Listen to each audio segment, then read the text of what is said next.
Assalamualaikum warahmatullahi wabarakatuh. Selamat pagi, salam sejahtera untuk kita semua, para subscriber ASP TV dimanapun Anda berada. Semoga pada hari ini semuanya dalam kondisi yang sehat dan bisa melaksanakan ibadah puasa dengan lancar. Dan segala aktivitas yang kita jalankan pada hari ini bernilai ibadah. Untuk rekan-rekan yang sedang sakit, semoga segera sembuh dan segera bisa menjalankan ibadah puasa sebagaimana mestinya. Baik, pada kesempatan kali ini saya akan coba membahas mengenai Undang-Undang Cipta Kerja dibandingkan dengan Undang-Undang Ketenagakerjaan nomor 13 tahun 2003. Setelah saya membaca, paling tidak ada 10 perubahan kebijakan ketenagakerjaan di Undang-Undang Cipta Kerja. Untuk itu, tonton terus videonya sampai dengan selesai ya.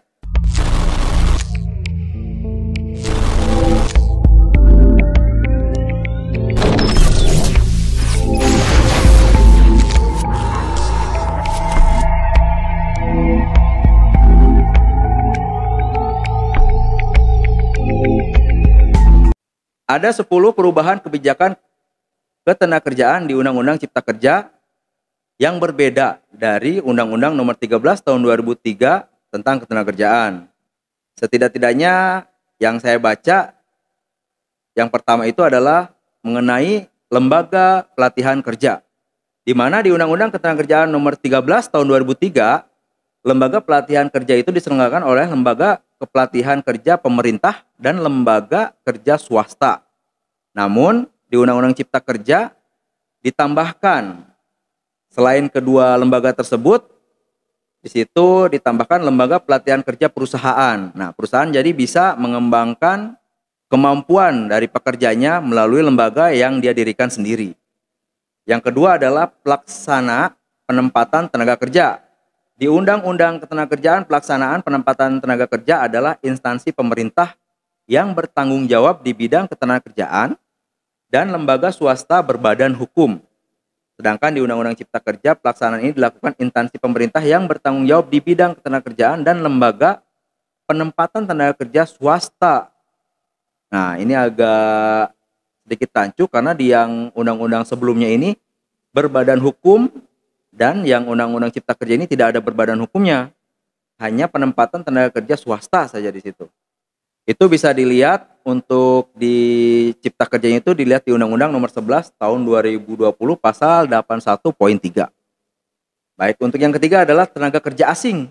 Di Undang-Undang Ketenagakerjaan, pemberi kerja yang mempekerjakan tenaga asing wajib memiliki izin tertulis dari materi atau pejabat yang ditunjuk. Sedangkan di undang-undang yang baru, Undang-Undang Cipta Kerja ini tidak ada lagi keharusan meminta izin kepada menteri. Tapi pemberi kerja harus membuat rencana tenaga kerja asing. Nah, itu ada di Undang-Undang Nomor 11 Tahun 2002 Pasal 81.4. Selain itu, pemberi kerja harus mempersiapkan pengganti tenaga kerja. Jadi kalau dulu itu setiap pekerja asing yang masuk, perusahaan harus koordinasi atau lapor kepada dinas terkait. Nah, sekarang ini tidak, tapi perusahaan wajib membuat rencana. Misalkan dalam waktu setahun, tenaga asing yang dibutuhkan berapa orang, dan itu akan dipenuhi berapa orang, kalau kekurangannya kapan akan dilengkapi, seperti itu. Yang keempat adalah kompensasi untuk pekerja waktu tertentu atau pekerja kontrak. Pekerja dengan waktu tertentu atau kontrak mendapat kompensasi bila perjanjian kerja berakhir. Besarnya kompensasi ini diatur oleh PP nomor 11 tahun 2020 pasal 81.17.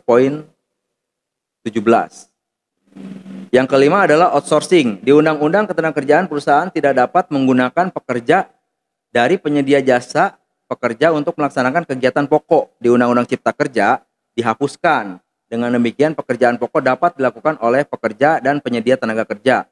Itu ada di Undang-Undang Nomor 11 Tahun 2020, Undang-Undang Cipta Kerja, Pasal 81.20. Maksudnya di sini, teman-teman, tidak semua perusahaan di posisi tertentu itu bisa ditempati oleh pekerja baru atau pekerja outsourcing.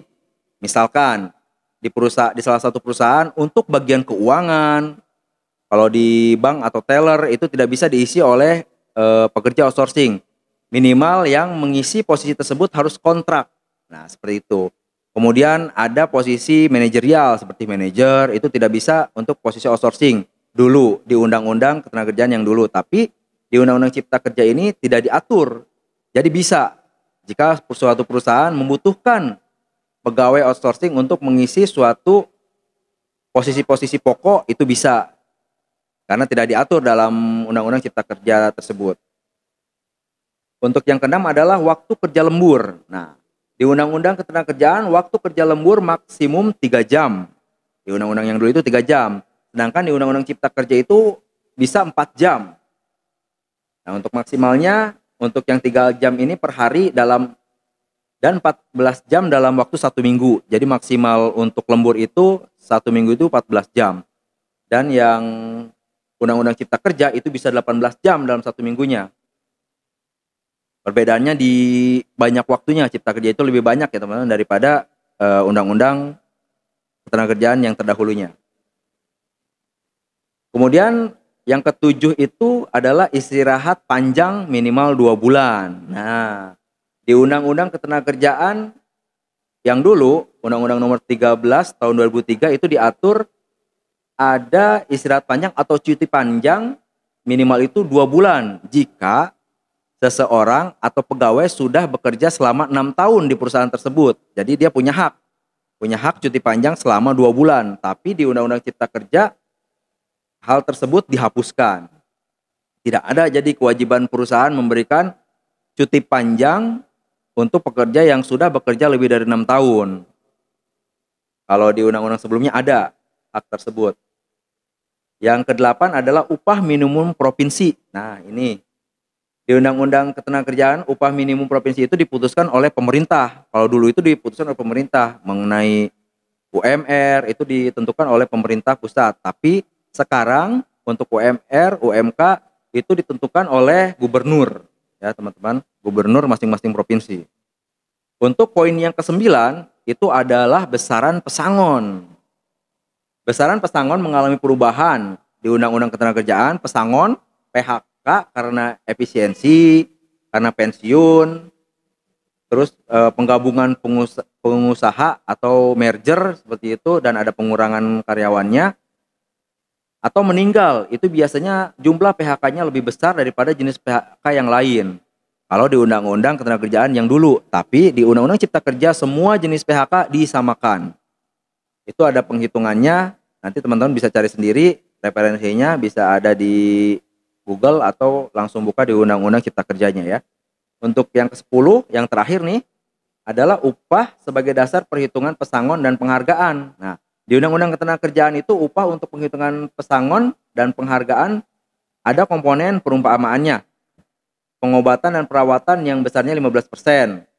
Itu ada perhitungannya, tetapi untuk di Cipta Kerja, upah sebagai dasar penghitungan pesangon dan penghargaan adalah gaji pokok dan tunjangan yang diberikan perusahaan secara menetap. Nah, jadi komponennya lebih sedikit ya, yaitu hanya gaji pokok dan tunjangan yang diberikan perusahaan secara menetap. Seperti itu teman-teman, yang saya baca undang-undang dari perbandingannya dari undang-undang awal, yaitu Undang-Undang Nomor 13 Tahun 2003 tentang Ketenagakerjaan dibandingkan dengan Undang-Undang Cipta Kerja Nomor 11 Tahun 2020. Ada kurang lebihnya, semuanya ada plus minusnya. Nah, itu tergantung dari sudut pandang kita. Kalau misalkan keberatan, mau tidak mau kita harus menjalani karena Undang-Undang Cipta Kerja sekarang yang kita gunakan. Jika ada hal lain yang teman-teman ketahui, silakan bisa ditulis di kolom komentar. Jangan lupa subscribe dan klik tombol lonceng agar informasi yang kita berikan bisa diterima oleh teman-teman dan bisa bermanfaat bagi kami juga bagi teman-teman di luar sana. Terima kasih. Assalamualaikum warahmatullahi wabarakatuh.